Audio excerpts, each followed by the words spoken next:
Okay, hello everyone. Welcome to today's event, the title of which is Turkey's New Foreign Policy, Ankara's Ambitions, Regional Responses, and Implications for the United States.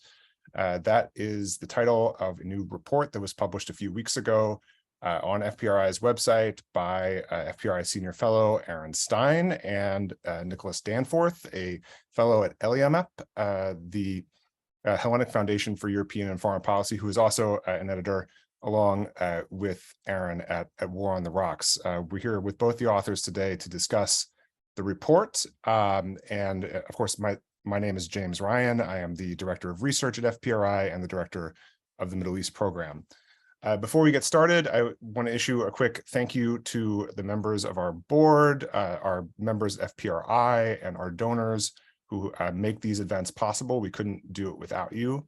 Thank you very much. And I would also like to thank our audience for understanding that we postponed this event from last week in light of the devastating earthquakes that have struck southeastern Turkey and northern Syria on February 6th.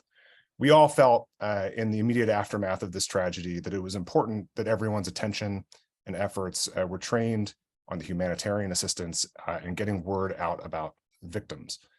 We will spend some time today discussing the fallout of the earthquake, but before we get started, I wanted to note first that all of us are shocked and dismayed by the enormous extent of damage and loss of life, which is now projected to be more than 100,000 lives. In a region, each of us has spent considerable time, into a country and a people each of us have come to know and appreciate over many years. I've known Nick and Aaron quite a long time. We each have deep, personal, connections to Turkey, going back at least 10 years, if not more. So no matter what sort of criticism we may have for Turkish policy in this event and in future events, surely we will have some. I want to emphasize that, given the extent of damage that is now clear in Turkey and in Syria, these countries need every bit of aid that can be mustered. And I encourage those of you who are watching to donate what you can, where you can, to help the recovery effort. We're unable to endorse a specific outlet as part of this program, but if anyone in the audience would like some recommendations, I'm sure I speak for Nick and Aaron that you're welcome to reach out to us privately for advice on that front.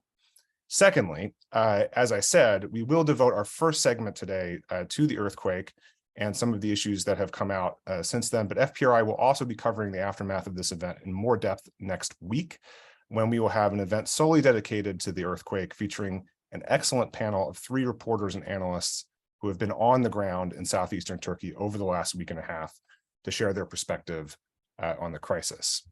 So with that, please, I want to welcome 2 very good friends of mine, friends of the program. Welcome back, Aaron Stein, who held my position for a number of illustrious years and is now a senior fellow here at FPRI and chief content officer at Metamorphic Media and War on the Rocks. Aaron, welcome back. It's good to be here, and I can see the attendees and a lot of familiar names, even though I can't see their faces. And also, Nicholas Danforth is an editor at War on the Rocks and a senior fellow at the Hellenic Foundation for European and Foreign Policy, which I mentioned earlier. Nick, great to see you again. Thanks for having me on. So in order to address what's happened in the last week and a half in Turkey and Syria, and given the expertise that you all have, the report that was published, which I also send everybody to and encourage people to read, I want to start with Aaron. I'd like your sort of initial thoughts on the international response to the earthquake. What sorts of challenges to coordination might exist now and in the future for Ankara, and what, if any, role U.S. foreign policy might make in ameliorating that effort? Well, again, thanks for having me. Thanks everybody for tuning in and dealing with the delay, as Jim said, for 1 week. We all 3 agreed, I think, with other people at FPRI, that just last week was not the time to do a broader discussion about Turkish foreign policy. And I also want to reiterate something that Jim said, just from a personal point of view, that feeling, if you've ever spent time in Turkey or if you've lived in Turkey, like I know all 3 of us have, that sort of sense of doom or potential doom that comes about with feelings that perhaps when the next big one came, that the buildings you may live in may not be up to code or may not up to be up to standards. and that everybody knows this. Everybody feels the sense of vulnerability, even those of us who are just visiting as foreigners. And then to watch this all play out has been tragic. I don't even know if there's a better word for it. Just stunning. I'm not going to sit here and pretend that I'm an expert on earthquake coordination or anything along those lines. I can just share some of the early impressions that I've gotten from talking to people who've been involved in this. Is that I think there's two things can both be possible at the same time. One is that the scale of the tragedy was just immense. I mean, we're talking about 2 earthquakes in the 7s. I'm from Los Angeles originally. I remember a 6.4 earthquake in my childhood, and that was large enough for me. I can only imagine orders of magnitude larger. But I think there's a general consensus amongst people is that there's been issues with coordination, particularly through the president's disaster management agency called AFAD, and that perhaps because of the scale of the tragedy, perhaps because of extreme centralization in the government, perhaps because of a combination of the two, or something that we have not yet diagnosed. I think it's only been 10 or so days, is that the government was slow in many places. And then as a result, people who were trapped in rubble and wreckage may not have ever made it out because of that. And so I think the numbers, the toll is just, I think we could get lost in that, say, it was 20,000 today, 30,000 today. I think it was 40,000 today in these numbers. I think the estimates are that they will go far higher. And if you were to think about these people are somebody's brother, they're somebody's sister, mother, father, uncle, you name it, whatever uncle they are, this is going to be a tragedy that touches everybody's lives in the country in some way, whether it's directly or indirectly. And so the scale of relief is just tremendous. And we can talk about coordination challenges, that again, I think are beyond my expertise. But I think moving forward from a foreign policy perspective, one is that I think a lot of countries learned from the failures that they implemented after the July 2016 coup attempt. So many have been quick to show solidarity. Many foreign ministers, including Secretary Blinken, will be going to Turkey. I believe the NATO Secretary General is on his way right now. There's been multiple foreign minister visits. Many express words of support. Obviously, the aids to the disaster relief agencies from different countries or experts going into the country, Turkey welcoming them, immediately. And then beyond that, I think the broader foreign policy challenges that will come out of this are mainly, how the reconstruction recovery efforts will stretch the Turkish economy, and then how that will impact foreign policy challenges that we discussed in the sort of in the monograph that we wrote, which I think would be felt most acutely in Syria, where Turkey is the guarantor of large parts of the northern part of Syria, both from a security side, but they also underwrite them economically. And if Turkey is stretched economically, which they have been even before the earthquake, I am certain that you're going to see at least some continued recalibration in how they approach the country, Syria, and the conflict itself moving forward, although I think that will come later.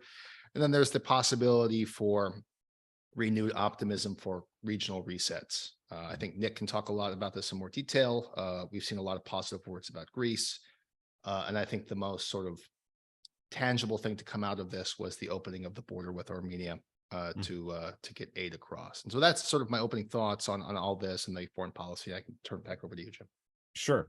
And yeah, I mean, I completely agree with you. I think that fear you mentioned off the top, is a pervasive one. It's been on anyone's mind who's been living in Turkey over the last 20 years. It's been on my mind every time that I visit. Turning to Nick, I think I'd like to ask you to speak a little bit to the origin of that particular fear, which is the 1999 Düzce earthquake, which struck Istanbul, and has been on everyone's mind the last week and a half as a really game-changing event in Turkey, a tragic one. The death toll of that was somewhere, I think officially in 18 to 20,000, but probably unofficially more than that. Can you tell us a little bit about what happened in 1999, what the response was like internally in Turkey and in the foreign policy arena, and what that means for what's been happening the last week and a half? Thank you.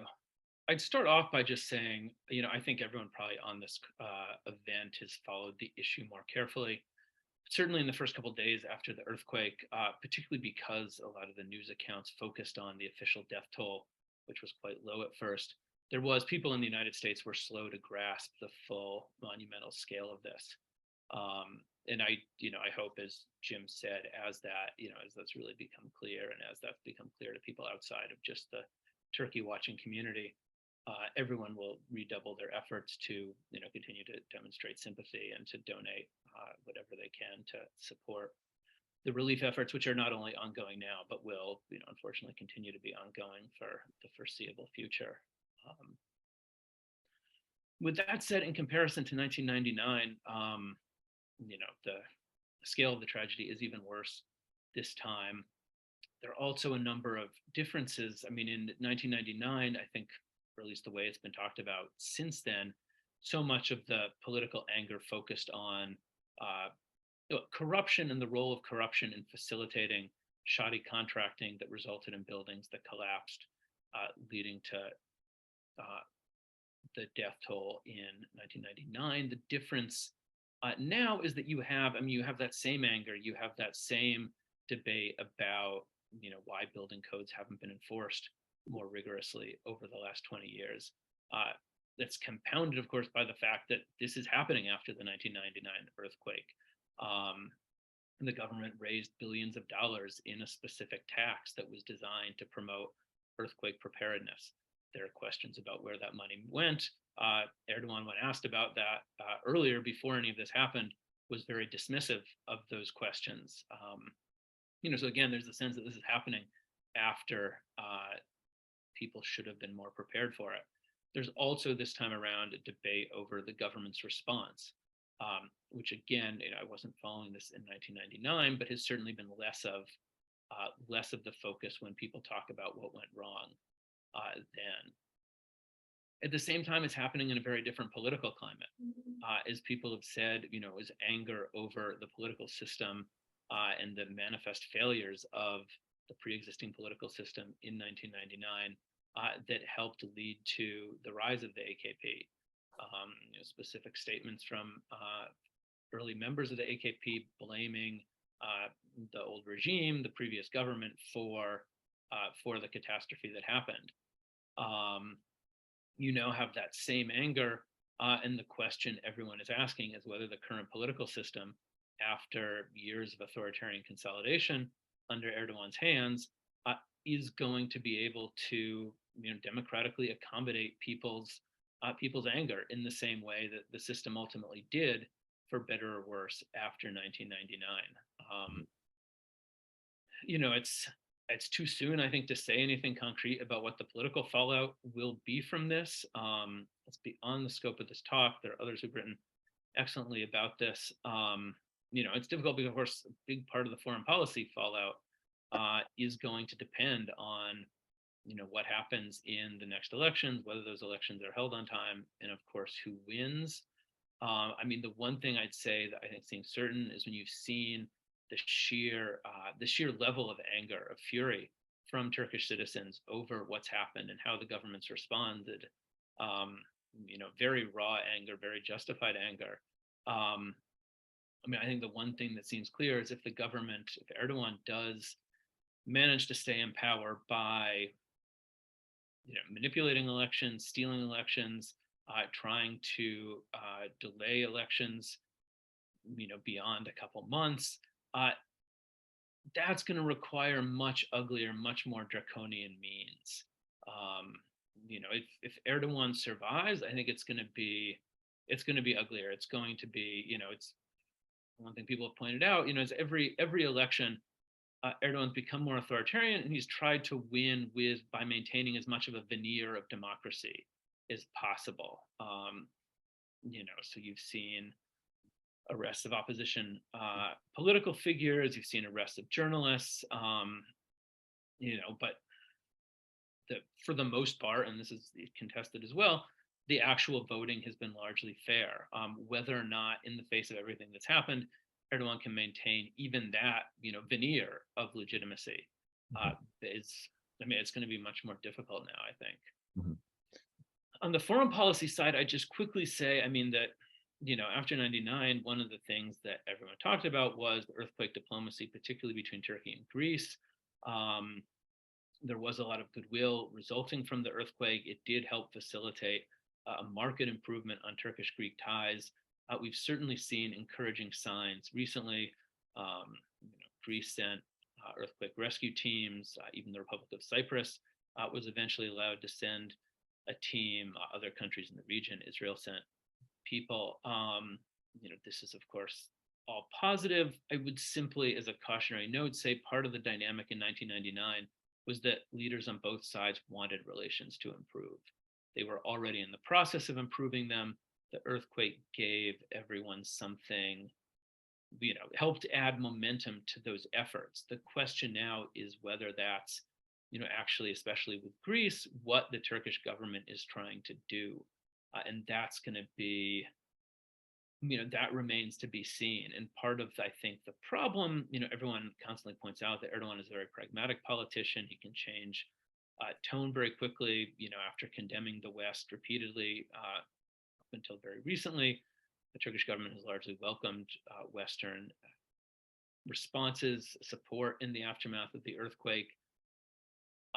But all that said, I think that what makes it was going to make it difficult is that so much of Turkish foreign policy recently, so much of Erdogan's rhetoric recently has come to hinge on confrontation, has come to hinge on anti-Western political posturing, and then that's spilled over into one of the last things buttressing Erdogan's domestic political legitimacy.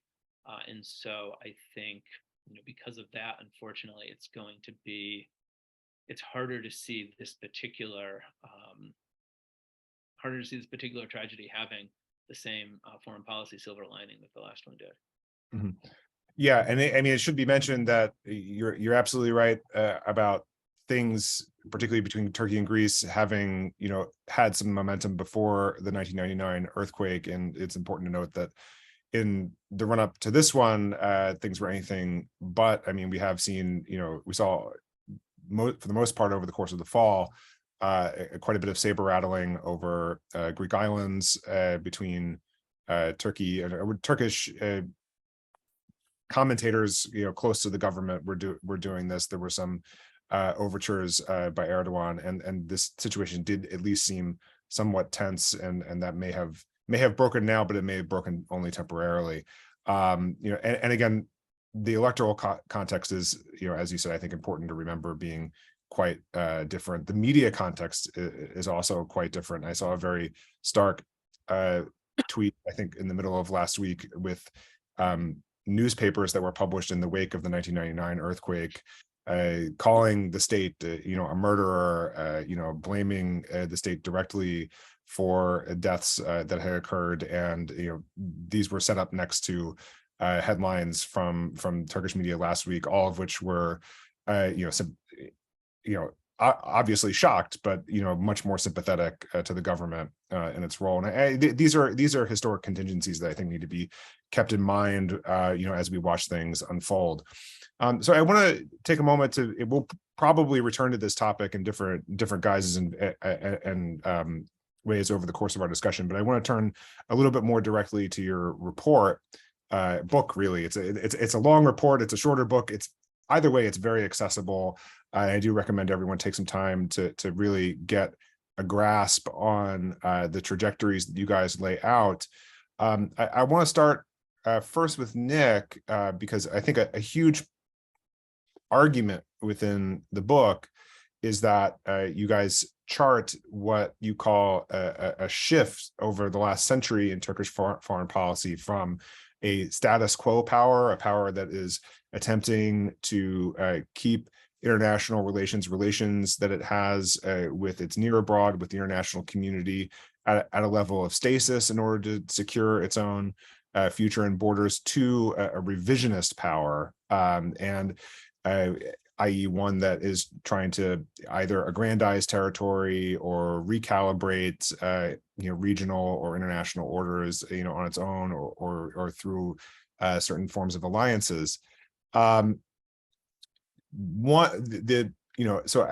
I want to sort of ask Nick first, to give us a short summary of how you saw that trajectory happening before the AKP rises to power, and then I might turn to Aaron to talk about specifically why the 2003 American invasion of Iraq, of which we're celebrating, or marking the 20th anniversary of next month, was such an inflection point in this trajectory.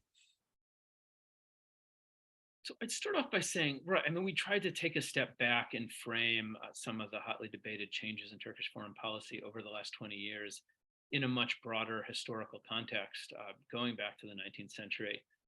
And what I was trying to argue is that, when you look at, again, a century of the Ottoman Empire gradually getting chipped away at by internal revolts and foreign wars, and then culminating in World War I and the occupation of what's now modern Turkey by a range of European powers in the aftermath of World War I.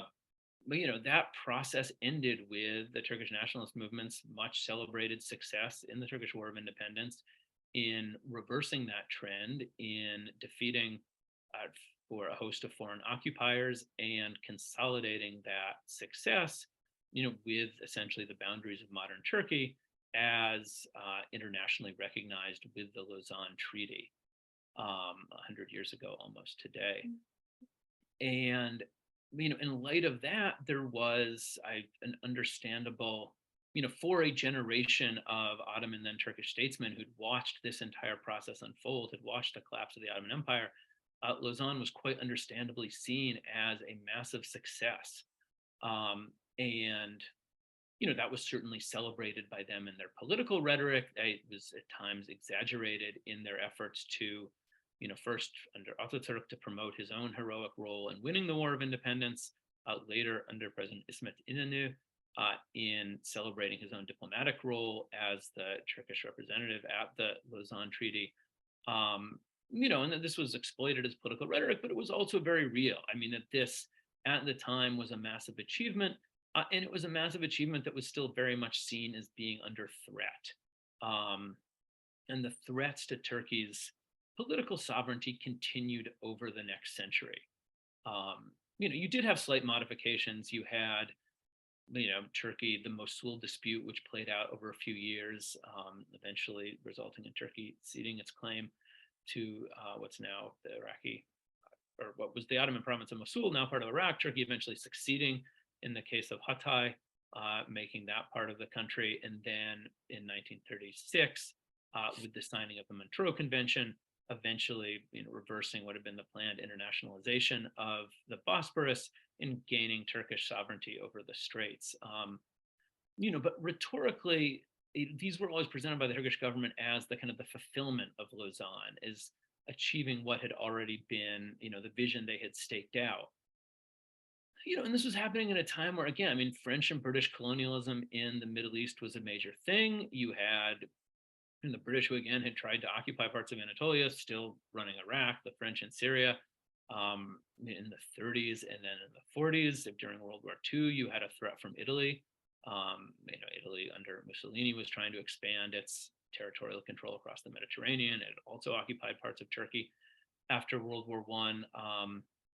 These threats were very real, and at the moment they disappeared, you had a rising threat from the Soviet Union. As our friend Onur Işçi has written about extensively, this was something that Turkish policymakers began to worry a little bit more about leading up to World War II.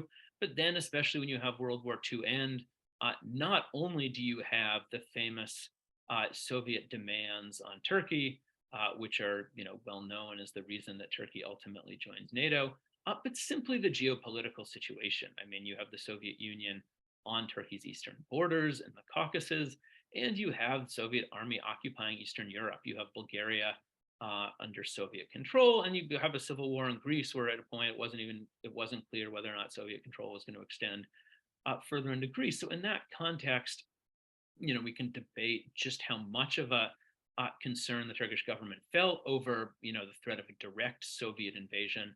But there was a real and very legitimate fear for, what massive Soviet power in the region meant for Turkish sovereignty, meant for Turkey's ability to, protect its borders. And that, again, as we know, that's what led to Turkey joining NATO. That's what meant that for decades, whatever disagreements the US and Turkey had, and they always had more than people remember, at the end of the day, there was a clear, ever-present threat that led both countries to see the need to continue working together. The Soviet Union eventually collapsed, but then by that point, you had the PKK insurgency and the Kurdish issue more broadly, again, representing, a very real, very tangible threat to Turkey's sovereignty. Again, all sorts of room to criticize Turkish government policies that led to that, but nonetheless, from a national security perspective, that was a real threat. And so, we'll talk more about how this played out with the AKP, but at the moment they came to power, you had the capture of Abdullah Öcalan, you had wide hopes for some kind of peace process between the Turkish government and the PKK.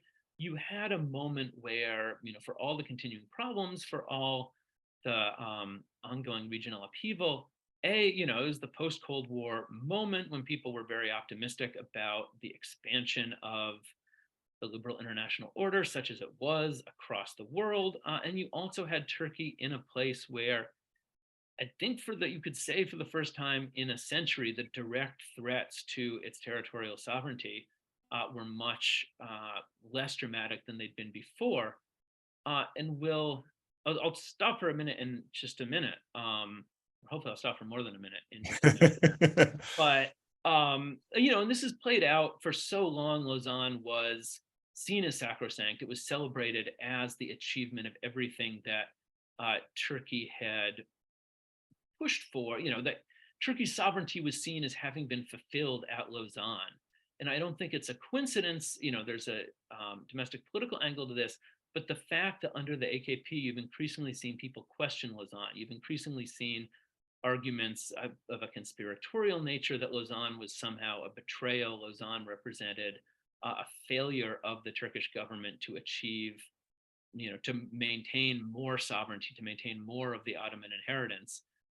That I don't think it's a complete surprise that, the domestic politics of that aside, that argument started to grow at a moment when, Turkey was diplomatically, economically, geopolitically more powerful.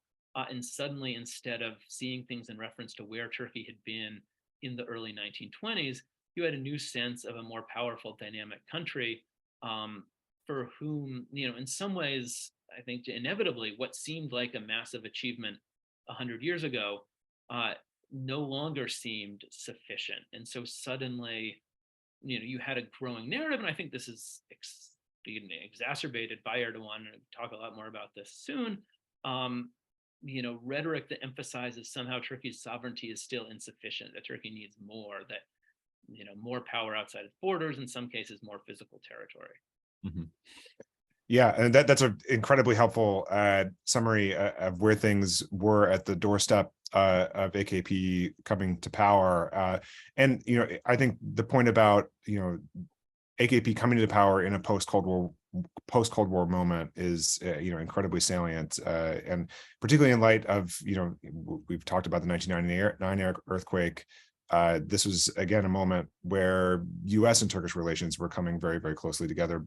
Bill Clinton, who was president at the time, visited Turkey, in the aftermath of the earthquake. I believe he was the first U.S. president to visit Turkey, in quite some time when he did that, and brought the countries together at a moment of immense pain at that time, and that sort of leads me to ask Aaron. After Clinton exits and Bush comes onto the stage, we have 9/11 in 2001 and the 2003 Iraq invasion. In your book, you guys point to this as an inflection point in Turkish foreign policy and in this sort of revisionist track. Can you tell us a little bit more about why you see it that way? Well, I always think about it like this, and I Nick is a historian, I am not. So if for people who actually read the report, I think you can figure out who wrote what and who wrote the other.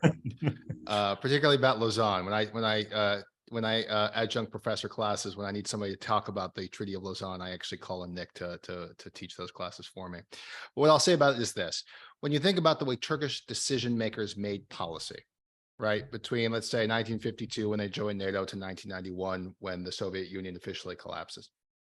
There is not a deference to the United States, but there's an understanding that there is a reliance on the United States. And the reliance upon the United States for two ways. One, for overarching security. That's the NATO security umbrella. But two, for military assistance and military funding. If you look at the makeup of the Turkish armed forces, many of which they'll put out in videos that you still see on Twitter and all sorts of social media, is there's vintage legacy US equipment that was provided to the country, either subsidized or for relatively low cost loans, or in some cases outright transferred. The end of the Cold War, like everywhere around the world, and even in the Western Bloc and the Eastern Bloc, created Turks began to think, well, what do we do now? Right. And they said, and this is a lot because of changes that came about in the 1980s that we didn't really get into in the book, but we're going to expand, but we're not going to expand sort of in this, taking territory. We have new markets. We have new private industry that's coming on board, and we have market. We are competitive. We have market. What's the word I'm looking for? Competitiveness against many of our neighbors. And so we can export things, right? And so we want to play a bigger role in our near abroad. And we think about the world at that time, Soviet Union coming down, but also dependencies in the Middle East, like with Iraq, the Soviet protection of certain places. You have a changing map. And what you end up is the Turkish foreign policy doesn't break from the United States, but doesn't necessarily have to move in lockstep with the United States, right? And then on top of all this, Turkey economically succeeded, right? They could put aside these sort of wacky economic theories that govern the country now. It was moving forward in a positive direction, so that many of the dependencies on the United States, particularly for assistance, for funding, for military equipment, were beginning to subside. And you had another generation of Turkish leaders, not just the AKP, but others, who began to discount, in my opinion, the contingencies for large-scale conflict. That being between two nation states. So it's no longer the successor of the Soviet Union is Russia. Russia, in many Turkish people's minds, stopped being the country that was going to take over the Bosphorus and run an element of the army through eastern Turkey on the way to link up with militaries from then Soviet Bulgaria. But you understand my point, to overrun the country. It became a source of energy, and it became a sense more importantly of tourism. Anybody who's been to southern Turkey, and who will go in the future, it will come back, after this earthquake. The secondary language in a lot of these places is not English, it's Russian. There's a lot of Russians who go. Okay, so that's the sort of overarching context. Now on to the sort of where I think is the fissure with the United States, is that you had a US that had a similar debate about the end of the Cold War, but ultimately became transfixed, punctuated by the 2003 invasion of Iraq following the 9/11 attacks, with transnational terrorism, right? And then beyond transnational terrorism, it was remaking the Middle East, right? Whatever we think of that policy now, 20 years later, that was where we were going. The problem for Turkey is that their lessons from the 1991 Gulf War were not our lessons from the 1991 Gulf War. Our lessons were that we are a superpower. We can go in and do things like change regimes very quickly at very little loss of life. There is, wow, they can do all these things, but you exacerbated our biggest two problems in the post-Cold War era. We suffered calamitous economic fallout from imposing sanctions in the region, and you stirred up this hornet's nest called the PKK in northern Iraq by providing unintentionally a relative safe haven for them. And it's no coincidence that the 1990s witnessed some of the most brutal fighting between the PKK and the Turkish military, not just in northern Iraq, but also in southeast Turkey. And so when 2003 came along, right, you had a government that was elected, as Nick said, the AKP, in many ways promising to clean up the state after the 1999 earthquake, promising to implement reforms that would take you towards the European Union, but also which came from an Islamist background. And many of its thinkers were let's say skeptical of the US role in the Middle East and wanted to carve out an independent role for Turkey in itself. And so I can go into the debates and Turkey and all that fun stuff, but the real reason is that you began to see a fissure between how the two countries judge the main threats to their country. Turkey, it was the PKK, it was Kurdish nationalism, and it was the threat that an invasion would exacerbate this, and that in their minds, we don't have to agree with it, but it's true, the country could split into two, because the Kurdish parts of the country, largely in the southeast and the right-hand corner, people are looking at a map, it's right over there, could break off. We don't have to agree with this, but that's what a lot of the national security elite in Turkey think. And the US is making it worse. Then you had on the other side, on the US, whatever you think of the invasion of Iraq, It was, we need to take threats on before they can emerge. We can't allow another Al-Qaeda to gain safe haven. Iraq's a bad actor, so we need to take it off the map. And so that was the sort of driving things. And so you had the wedge that begins. And this is the fissure that drives the relationship between the 2000s, right up until the ISIS war, where it really burst out into the open. But it was, your interventions in the Middle East are undermining our foreign policy from a Turkish perspective. And it was from a US perspective, your inability or your refusal to allow us access to Turkish territory, to bases that the US had historically built, is undermining our security. And so it's this tension and this dichotomy between the two. And where it broke free is during the Cold War. As Nick said, there are far more crises that popped up than many people are aware of. It always returned to Turkish dependencies in many cases on the US for a lot of things. Those dependencies have disappeared. And so sort of the anchors for the two countries' foreign policies have diverged. And while they remain treaty allies, I think that's sacrosanct in Turkey. I don't think anybody's talking about leaving NATO outside of a small fringe of actors that get more play than they should, is that those dynamics continue, which is the divergence in security interests in the region. So that leads perfectly into my next question, which was going to be about NATO and what that means for NATO more largely in the region. I think, since the Russian invasion of Ukraine about a year ago, there's been a lot more attention paid to what really was the point of NATO to begin with, what is the point of it now, and how different parts of the world have seen that. I mean, ostensibly, this was a defensive alliance formed against Russia and the Soviet Union. That's certainly how folks in Eastern Europe, as they've acceded to NATO, have seen it. It's certainly the theme that has been played up in recent discussions about Swedish and Finnish accession. But for folks in the Middle East, for people in Syria, people in Iraq, Turkey is the leading edge of a what you might call a Western imperialist project backed by NATO. And so there's a very different perception of NATO's role, and it really has to do with why Turkey is there to begin with and what it's been used for. And Iraq is an important point in that.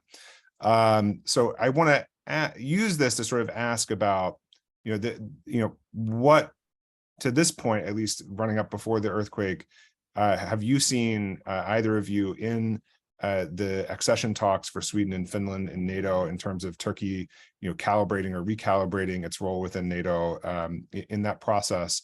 And also, to talk about Turkey's relations with the rest of the Middle East and how that's been recalibrated. I mean, we talked at the outset of this, how much aid Turkey has taken on already in terms of foreign investment, how much more it's going to need in the wake of the earthquake. And, a very sizable amount of that is going to come from its neighbors and possible sponsors in the Gulf, beginning with Qatar, but also more recently the UAE and Saudi Arabia. So if either of you want to take that up first, please go ahead. Maybe I'll just say a few things about the Middle East, and then Aaron can talk about NATO and the Ukraine war a little bit more. But actually, also let me just add first on Iraq. I think while we're talking about it, this is worth noting. I mean, we all spend a lot of time criticizing some of the more bizarre conspiracy theories that appear in the Turkish media, and will continue to. But I do think it's worth noting, I mean, that to have something as massive an undertaking as the Iraq War, I mean, America invading a country next to Turkey for reasons that, even at the time, many people were unclear about. It fed, I think, and it's hard to find evidence of this, and if anyone wants to do a more concrete study of it, I think that would be very useful. But just for the United States to undertake such a massive and military project for reasons that people didn't understand, I mean, I think inevitably did fuel a lot of these conspiracy theories, especially when you couple it with the point Aaron made about how U.S. policy towards Kurdish groups in the region changed. And it left questions about what America was up to and why America was doing what it was doing, which again, people answered in some weird ways, but the war itself raised those questions. And more broadly on the Middle East, what I do think is striking, there was so much debate during the early AKP years about whether or not Turkey was turning east and how suspicious Washington should be of Turkey's efforts to expand its influence in the Middle East. And looking back on all that, what seems striking is, there is a real continuity in Turkish foreign policy going from the heyday of Ahmet Davutoglu through what's happening now, in that Turkey was trying to expand its regional role. Turkey was trying to take a more independent role, decoupling slightly from the United States, as Aaron said. But for the first decade, the way they were doing it was largely, was broadly in keeping with US interests. You look at some of the things, the hallmarks of Turkish policy in the 2000s, and the way Davutoglu articulated them, it did kind of fit with America's broader idea of expanding, free markets, peace, stability around the world in the aftermath of the Cold War. Davutoglu was very eager to pursue visa-free regimes, to pursue increased trade ties, let Turkish capital expand in the region. Turkey was active, overly ambitious in a lot of cases in trying to resolve regional conflicts. In this, even situations where, when Turkey and Brazil independently tried to solve the Iran nuclear crisis with their own nuclear deal, that wasn't what anyone in the US wanted, but it wasn't, the way they went about it wasn't what anyone in the US wanted, but the broader end, of finding a diplomatic solution to this fit with what US policymakers wanted. Similarly, Turkey's efforts failed ultimately to bring peace between Israel and Syria, didn't work out, but it was something US policymakers were on board with. Even after the Arab Spring began, Turkey's foreign policy did take a much less pragmatic, more explicitly Islamist bent. But when you look at how that played out, the actors that Turkey was championing in the name of Islamist democracy were often overlapped with the actors that the United States was largely happy to see empowered in the name of democratizing the region writ large. And so I think it was only, as Aaron alluded to, when the Arab Spring went sour, when in a situation in the civil war in Syria became exacerbated, you suddenly had the split between Turkey's willingness to support groups like al-Nusra in order to bring down Assad, which the United States suddenly became much more concerned about. And then we can play this out through the 2016 coup, through worsening relations between Turkey and Israel, between Turkey and the Gulf, the Khashoggi assassination. It built up to a moment where, because of Erdogan's personal concerns about the role of the United States supposedly in the 2016 coup attempt, because of Erdogan's hostile relations with a number of US allies and partners in the region, it suddenly started to look in Turkey like, this longstanding goal of expanding Turkish influence in the region, expanding Turkey's independence and political power, was suddenly, not something that it could do in conjunction with the United States and the West, but something that put it in direct confrontation with, with Washington and with US allies and partners in the region. And we've seen this be recalibrated recently, but I think that's the dynamic, that going into, the last couple of months, that's kind of where we were. Mm-hmm. Yeah, that makes a lot of sense. And Aaron, if you could speak briefly to NATO. Yeah.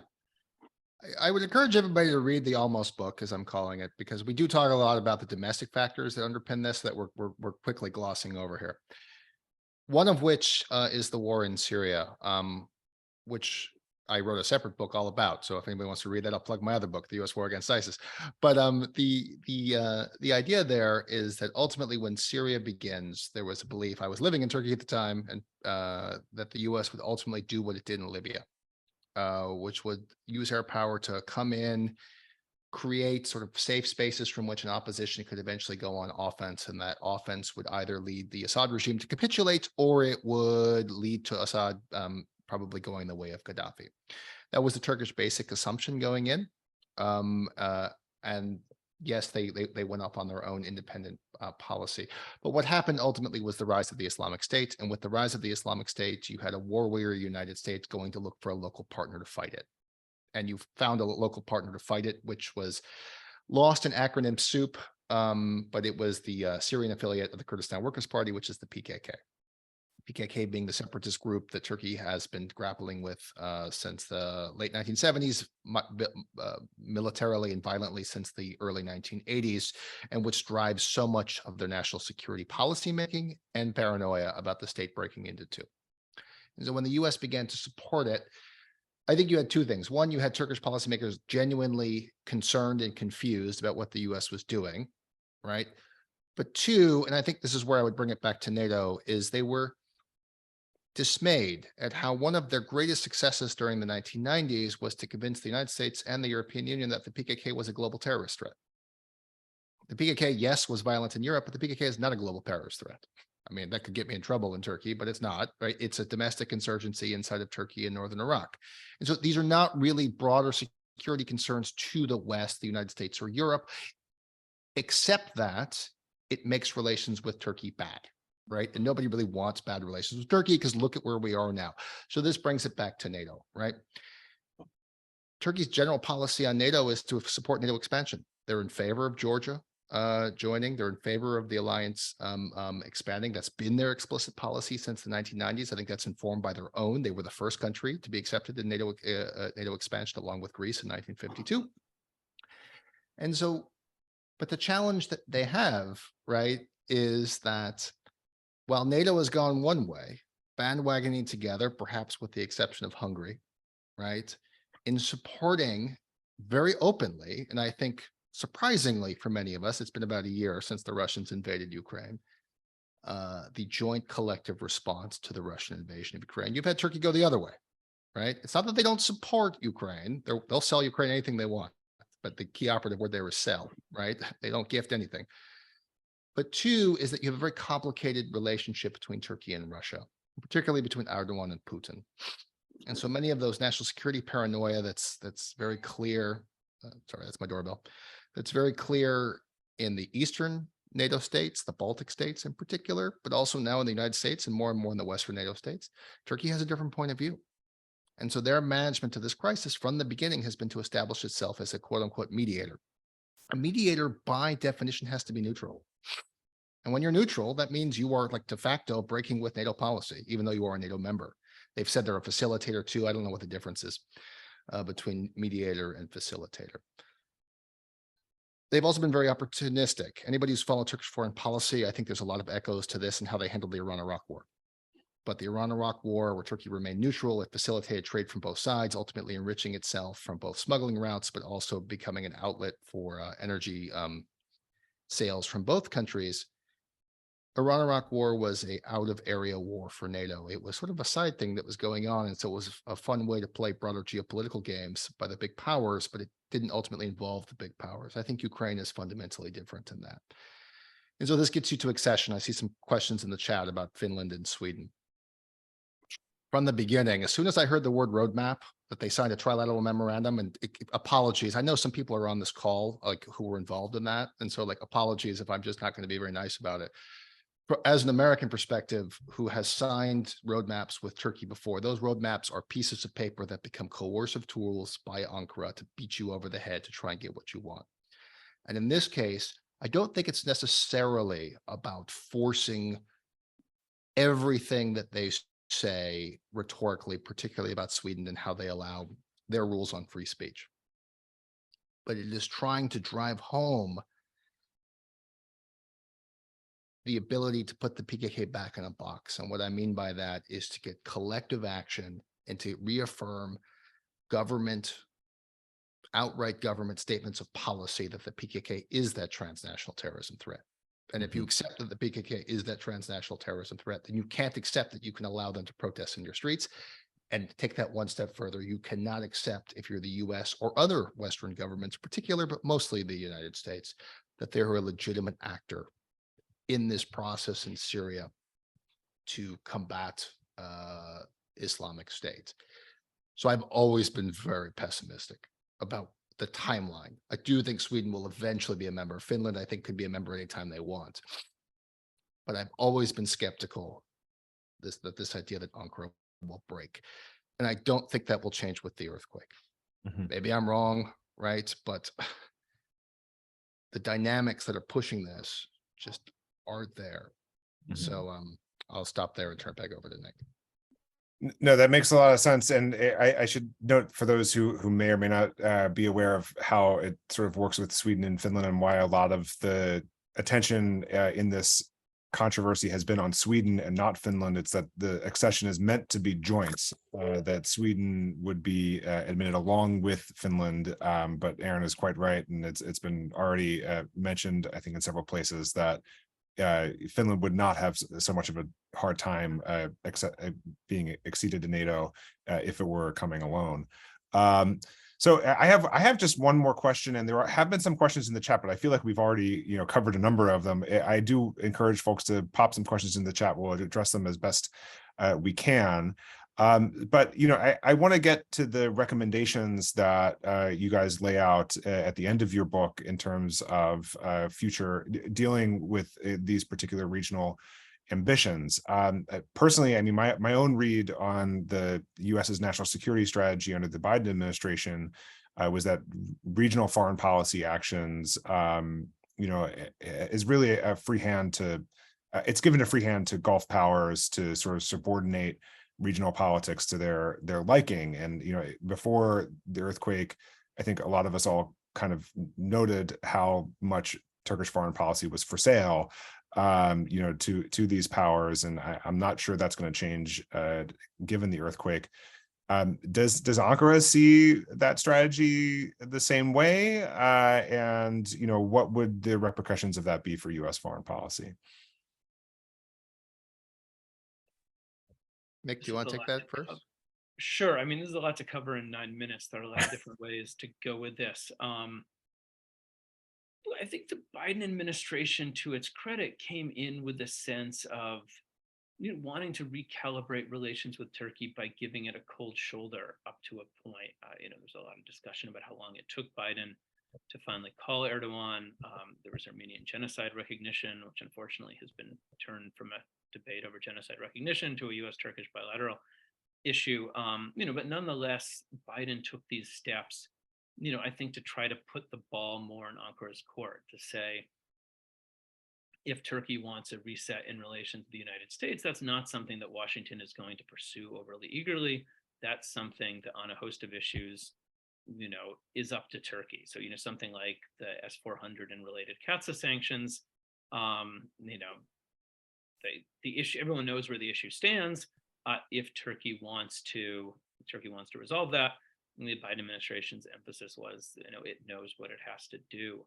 And that Biden, again, I mean, Turkey's a NATO ally. Biden would smile and shake hands with Erdoğan at NATO conferences. I mean, this isn't that out of the ordinary, but, I think the focus was on trying to recalibrate the sense of respective importance. And I do think with the NATO accession, part of what the Turkish position on Sweden and Finland's NATO accession, part of what so much of this comes down to is the sense of a real conviction in Turkey that NATO needs Turkey more than Turkey needs NATO. That builds on all the reasons that Aaron mentioned. And so in this particular sense, Erdoğan thought he had very justified concerns about Sweden, thought he had the leverage, did in a sense have the leverage because of NATO accession to push Sweden to try to address those concerns, wanted to take advantage of that. It was domestically popular for him to try to take advantage of that. And so he continued to. And Biden, at a certain, you even saw in the outset of the debates over how this was going to be handled, the United States did try to stay out of it at first. It did try to make this a bilateral issue between Sweden, particularly, and Turkey, and did step in at the end. And you see kind of a debate over how much the United States is going to do, whether it's going to use more carrots in terms of trying to facilitate the sale of F-16s, or sticks in terms of how it's actually going to handle a range of potential sanctions, secondary sanctions issues on Turkey's economic relations with Russia. But yeah, you saw the Biden administration try to set a new tone. And despite all the supposed changes that were going to come with the war in Ukraine, people predicting that was going to lead to the United States being much more solicitous of Turkey, or conversely leading Turkey to become much more tightly aligned, to pivot back to the West. In a way, strangely, despite a major geopolitical event of this magnitude, in the outset of the war in Ukraine, Turkey was very clear that it was trying to pursue an independent foreign policy in which it would calibrate relations with both Russia and the United States according to its own interests. And in part facilitated, I think, by the fact that Russia has thankfully continued to struggle in the war. Turkey has been able to continue that policy as we see now with the Nordic NATO accession. I'll just jump in because I know we got 5 minutes. I think the Biden administration was the first one to come in that it grappled with the relationship as it is. And I've never been in a substance abuse recovery program, thankfully, but I know that the first thing you have to do is admit there's a problem, right? And it's only once you admit that there's a problem that you can begin the 12 steps to recovery. Well, we have a problem. All right, but that doesn't mean that the problem isn't manageable, and I think that's the ultimate takeaway from the Almost book that we wrote, which is that there is nothing fundamentally wrong with the U.S. ally having an independent foreign policy, right? It makes intellectually interesting conversations, particularly amongst the 11 of us in Washington, or Washington adjacent in Philadelphia, who actually do this for a full-time living, right? So it makes it more fun. But it does mean that there's a careful set of transactions on every single foreign policy issue that you have to manage. And so let's take the NATO accession process. It is U.S. policy overtly. I think Secretary Austin said it today that Finland and Sweden are ready to become members. We can't force Turkey to do it, but there is a transaction in which to coerce Turkey to impose costs on it if it doesn't adhere to U.S. policy. And in this case, it's withholding F-16 sales, right? Something that Ankara covets, something that Ankara needs. And Ankara doesn't want this tied together, but Ankara doesn't want a lot of things, and that's just the way that life is. Similarly on the U.S. side, there are elements of like the handling of the war in Ukraine that I know that could irritate U.S. policymakers, particularly in Turkey's. I don't quite know the way to say it, but the way Turkey has emerged as a potential safe haven for elements of the Russian industry to violate U.S. export controls and sanctions, right? There is coercive tools to deal with that on a fundamental basis. That doesn't mean that the broader parameters of the relationship, Turkey as a member of NATO, are ultimately called into question. It means that Turkish policy has to be managed on a transactional basis. And of course, the earthquake may change this, as Nick was talking about, with outreach to Greece, with outreach to Armenia, or places like that with ultimately hotspots in the area. I think what U.S. policymakers have to be prepared for, and I know that they are prepared for this. This is none of this stuff is actually all that sort of revelatory for them, because a lot of them deal with this on a day-to-day basis, is like issues like Armenia and Azerbaijan. Ankara doesn't want a third-party outside role, right? And so that, like, in many respects, will require them to work with Russia. U.S. policy will have to just react to that fact.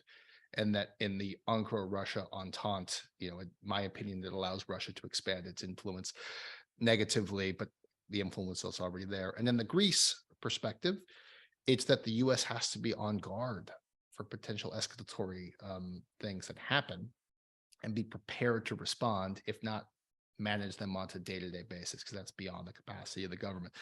So last sentence here is that, Biden came in, or at least the administration came in, understanding that the relationship is transactional, treating it as such, holding back presidential visits, holding back presidential phone calls. But when there is opportunities to do that, and there's areas of overlap and synergies, there is no reason not to exploit them. So if they move on Finland accession or Sweden accession to NATO, they probably will unlock F-16s. The grain deal with Ukraine and Russia, that's a very good thing. And if Turkey is able to facilitate dialogue between the combatants, I don't think there'll be any sort of pushback in the U.S. on this, other than some concerns that Ankara could be too acquiescent to Russian interests. So I'll stop there because I know we have 1 minute left, but thank you for that. No, thank you both. And that I know that there is a lot of ground that we didn't cover here. I send people to your report, read it. It's very useful. As I said, very accessible. I know there's a lot of other questions that we didn't get to today, but as I said at the top, please stay tuned. Join us next week on Tuesday, I believe at 11 o'clock in the East. We're going to have 3 analysts and reporters who have been on the ground in Turkey the last week to talk about the earthquake. I'm very eager and excited to have them on and hear what they have to say. And as I said at the top, please, donate what you can where you can to aid the earthquake relief efforts that are ongoing. Turkey and Syria, we didn't talk enough about Syria today, but need every ounce of help that they can get in this moment. Aaron and Nick, thank you so much for joining us. Thank you so much for this report. And we look forward to all the great work that you guys are doing at War on the Rocks. Thanks for being here. Thank you. Thank you.